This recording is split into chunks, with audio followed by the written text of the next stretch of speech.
This is a street in New York City, and this is a street in Amsterdam. At first glance, both cities have streets of similar widths, but their design choices couldn't be more different. One is a perfect example of a badly designed street, while the other has a solution that works. In New York, a wide and straight road is packed with cars, while in Amsterdam, people cycle on smooth red asphalt, and an efficient transit corridor keeps the city moving. Its design makes it one of the world's most advanced street profiles, but it wasn't always this way. Decades ago, citizens in both countries protested, but change only came to Amsterdam. The city looks completely different today. New York promises change, but will it ever happen? New York and Amsterdam take radically different approaches to planning public space. To illustrate this, we'll compare two major streets, 3rd Avenue in New York and Overtoom in Amsterdam. They have similar widths, and they serve the same purpose, connecting neighborhoods and acting as transit corridors. But the design of both streets couldn't be more different. On Overtoom, about 31% of the space is dedicated to cars, and public transport and cyclists each get their lanes. On 3rd Avenue, cars dominate. About 67% of public space is used for moving or parking cars. However, things used to be different. American cities had some of the best public transport systems in the world. 3rd Avenue had an elevated railway and a streetcar system. People also cycled. But then, everything changed. By the 1920s, cars had become more affordable and started taking over city streets. By the 1950s, more people were moving to the suburbs, traffic was rising, and cities prioritized cars. Highways were designed to connect all major cities in the US, and unlike in Europe, highways were built cutting straight through city centers. This combined with the rise of parking lots and modern office buildings led to thousands of beautiful buildings being demolished. Streetcar networks were ripped out, cobble streets were paved over with asphalt. 3rd Avenue was no exception. The elevated railway and the streetcar network was destroyed. Cars took over American cities. Buses were supposed to replace the old routes, but that never happened. Walkable and transit-friendly cities disappeared. By the late 1960s, Dutch cities were changing similarly, but unlike the US, they kept their tram networks largely intact. In both countries, congestion and road crashes rose, sparking resistance. In New York, activists like Jane Jacobs fought back against further highway expansion. They successfully blocked the Cross-Manhattan Expressway, which would have demolished Soho. A similar plan also failed in Amsterdam. In 1973, the oil crisis led the Dutch government to introduce car-free Sundays.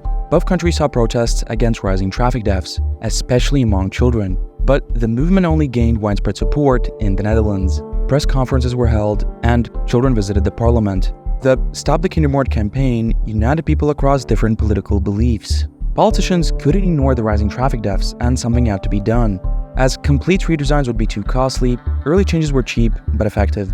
On Overtoom, people cycling had to share the road with cars, so they painted bike lanes, and car lanes were reduced. Trams would get stuck in traffic throughout the city, therefore they installed concrete curbs to separate trams from cars. In 1975, multiple groups from throughout the country formed a National Cyclist Union that advocated for taking bicycles seriously in traffic policy. At the time, many demonstrations also took place. Most of them were peaceful, some were not.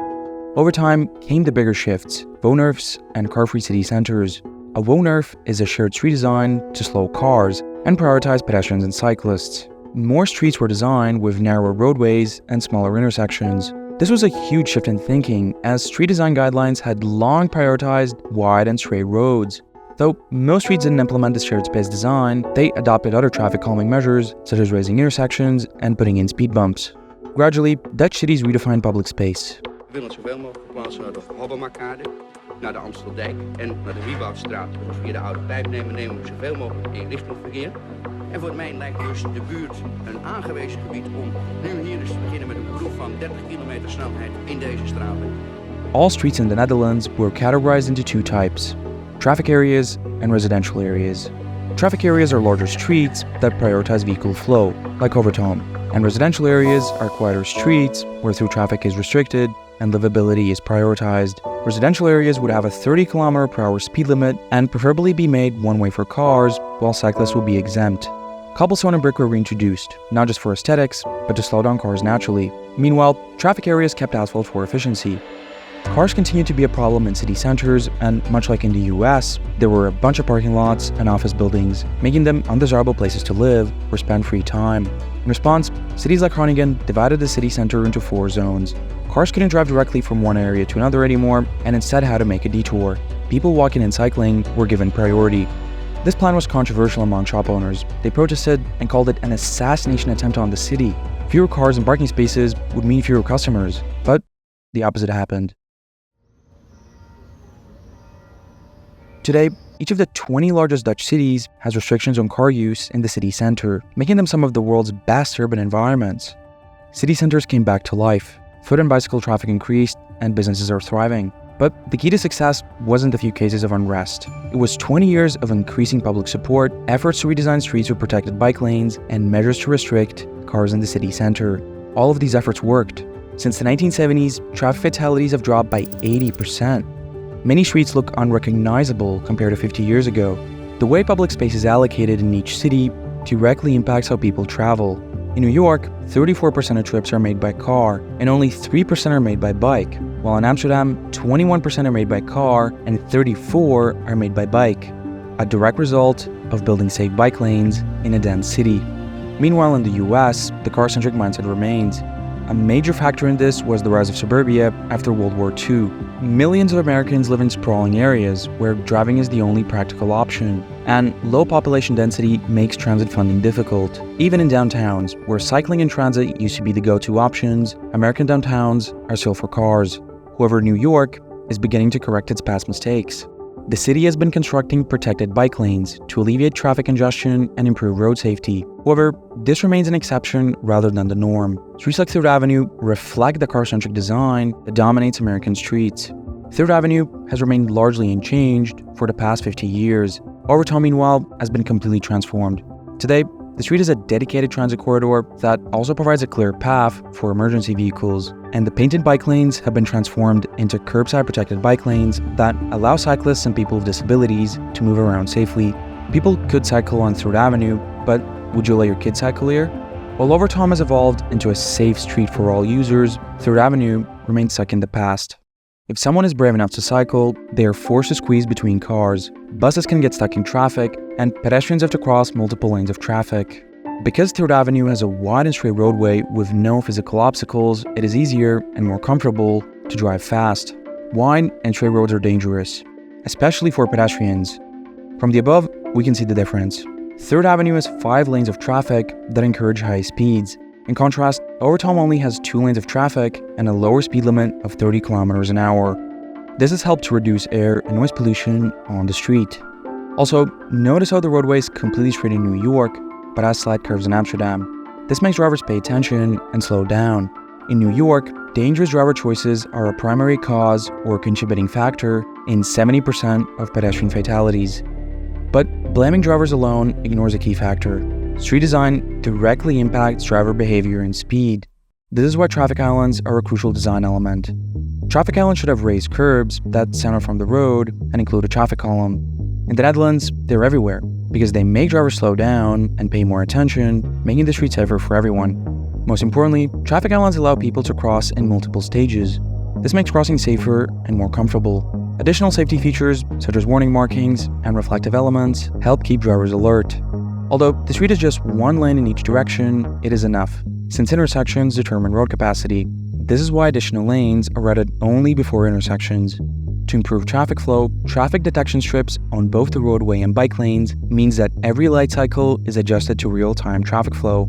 Left turns are especially dangerous, so they usually have a dedicated light cycle to prevent potential head-on crashes. And at intersections with smaller streets, where there aren't traffic lights, exit constructions ensure that pedestrians and cyclists don't have to step down into the street, unlike in New York, where the sidewalk stops before an intersection. In Amsterdam, beveled curbs make drivers slow down before entering a residential street, and the continuous design shows that pedestrians and cyclists have the right of way. Overtoom's design naturally encourages more awareness and slower speeds. Meanwhile, Third Avenue's car-centric design encourages people to speed. Car-centric design defines American streets. This is one of the main reasons why New Yorkers are almost twice as likely to die in a road crash than Amsterdammers. But Overtoom is not just safe, it's incredibly efficient. While accurately measuring the number of people a street can move is challenging, reliable estimates suggest that Overtoom can handle around 46,000 people per hour, while Third Avenue manages only about 21,000. Cars take up a lot of space, compared to trams and bicycles. A moving car takes up 28 times more space than a moving bicycle. But while we might call Overtoom a traffic area, the street isn't just for traffic and parking. It's about balancing movement with creating a pleasant space for living and leisure. Streets are public spaces and bring people together. And of course, any street is nicer with trees, which create a much more pleasant space. Several buildings also have facade gardens in front of them. These tiny greenery patches add a lot and improve the overall atmosphere. Outdoor dining areas also contribute to a more enjoyable and lively street. The combination of traffic flow and meeting places gives streets like Overtoom this distinct urban quality, while the rest of city streets are quiet residential streets. A huge difference exists if we map out the traffic flow between the two cities. In New York, traffic passes by on all streets. In Amsterdam, traffic flows in traffic areas, while residential areas are only used to access buildings. In most cities, cars are the main source of air and noise pollution. A clear hierarchy of loud and quiet streets minimizes exposure for as many people as possible. This is crucial as air pollution and environmental noise are leading causes of disease. Limiting through traffic is essential for public health. This division of public space also means that Amsterdam doesn't need as many traffic lights as New York does because of lower traffic volumes. But because Overtoom is a traffic area, it can of course see increased traffic. However, it's certainly not 5 lanes of cars, and you can avoid traffic by cycling or taking transit. The key is providing people multiple options to get around, like Amsterdam has with cycling and efficient bus and tram service. Because the only way to reduce traffic is to provide viable alternatives to driving. But the shift isn't just about transportation, it's about public health. Cycling brings economic health benefits of nearly 19 billion euros per year, improves both mental and physical well-being, and reduces air and noise pollution. Amsterdam understands this. Sustainable and healthy exercise is one of its 5 strategic development goals. New York, not so much. Every taxpayer funds road infrastructure, whether they drive or not. On streets like Overtoom, public space is allocated democratically. There's space for people to walk, cycle, take transit, and drive. Third Avenue, however, is mostly a street for cars. Streets for cars are far less efficient than streets for everybody. And of course, these vastly different design choices directly impact road safety. In 2014, New York launched Vision Zero, claiming that no road deaths are acceptable. The city has also set goals to prioritize public transit, walking, and biking. Yet streets like Third Avenue, like most in the city, they tell a different story. New York may be ahead of most US cities in sustainable transportation, but compared to Amsterdam, it's still far behind. If the city truly wants safer, more livable streets, and to reach a sustainable mode share of 80% by 2050, it must completely rethink its approach to street design. Change isn't just possible, it's necessary, and it starts with a choice to keep the city not only moving, but healthy.